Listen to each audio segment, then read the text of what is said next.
எல்லாருக்கும் வணக்கம் ஃப்ரெண்ட்ஸ். சமினா பந்தல் எப்படி போகிற சொல்லிட்டு நிறைய பேர் கேட்டுக்கிட்டே இருக்கீங்களா? அவங்களுக்கு தான் இந்த வீடியோ ஃபுல்லாக பாருங்கள். பந்தல் இந்த மாடியில் தான் போட போகிறோம். அதனால் கீழே வண்டியில் பந்தல் இருக்கும், மாடிக்கு எடுத்து வர போகிறோம். இந்த மாடியில் பந்தல் போகிறதுக்கு நம்ம என்ன சைஸ் எடுத்துக்கணும் பார்த்தா 30க்கு 15.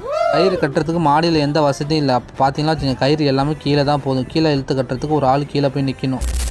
பந்தலை ஃபுல்லாக விரித்து விட்டதுக்கப்புறம் பார்த்தீங்கன்னா வச்சுங்க, இந்த கார்னர் கயிறு இந்த வாட்டத்துக்கே இழுக்கணும். அதாவது லெதர் எந்த வாட்டத்துக்கு இருக்கோ இதே வாட்டத்துக்கு இழுத்து கட்டினா தான் பந்தல் தொங்காமல் இருக்கும்.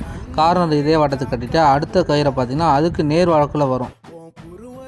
பார்த்திங்கன்னா இந்த கயிறு நேராக இழுத்து பார்க்கணும். இது நேராக எங்கே போகுதுன்னு பார்த்தா அதுக்கு நேராக கட்டணும். அப்படியே ஒரு கயிறு எங்கெங்கே போகுதுன்னு சொல்லிட்டு அதோடய வாட்டத்துக்கு இழுத்து பார்த்தாலே தெரிஞ்சிடும். அப்படியே இழுத்து நம்ம லூஸ் வச்சு கட்டிக்கணும். மாடியில் போடுறதுக்கு 8 அடி கம்பு தான் நாங்கள் எடுத்துப்போம். 8 அடி கம்பு போட்டால் தான் காற்றுல பந்தல் நிற்கும். இதே 10 அடி போட்டால் பந்தல் எப்படியாவது உழுந்துடும். இப்போ 8 அடி கம்புனா இப்போ சைடு வழியாக தான் நம்ம மாடிக்கு வாங்கி எல்லாத்தையும் ரெடி பண்ண போகிறோம். தம்பி கீழே போய் கட்டுறான்னு சொல்லிட்டு அனுப்பி விட்டுருந்தான். அவன் எப்படி ஏறி என்ன கட்ட போகிறான்னு சொல்லிட்டு வீடியோ ஃபுல்லாக பாருங்கள். பயப்படாமல் கட்டு, நல்லா கட்டணும். எப்படி கட்டினா எப்படி சைட் போட்டாகுது? முடியுமா? முடியாதா?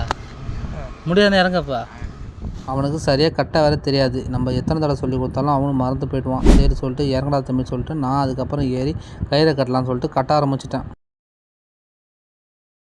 பார்த்தீங்களா, கயிறு கொஞ்சம் லூஸு விட்டு நம்ம எல்லா கயிறும் கட்டணும். கயிறு கட்டும் போது மேலே கேட்க வேண்டியதாக, தம்பி கரெக்டாக இருக்கான்னு கேட்கணும். அவன் கரெக்டான பதில் சொல்லணும். கரெக்டாக இருக்குன்னா டைட்டாக இருக்குது, லூஸாக இருக்குது அப்படின்னு சொல்லணும். சொன்னால் தான் நமக்கும் எல்லாம் புரியும்.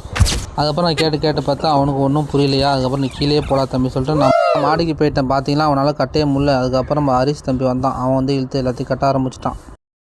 மாடியில் பந்தல் போகிறதுக்கு கரெக்டாக 2 பேர் நல்லா ஆளாக இருக்கணும். கீழே இழுத்து கட்டுற மாதிரி இருக்கணும், மேலே ஆள் தூக்குற மாதிரி இருக்கணும். அப்போ தான் வேலை செய்ய முடியும். இந்த வேலை முடியறதுக்கு கிட்டத்தட்ட எங்களுக்கு ஒரு 2 மணி நேரம் ஆகிட்டு. அதுக்கப்புறம் ஃபைனலாக வேலை முடிச்சு அவன் கேட்ட ஜாமனை இறக்கிட்டு தான் அங்கிட்டு கிளம்பிட்டோம்.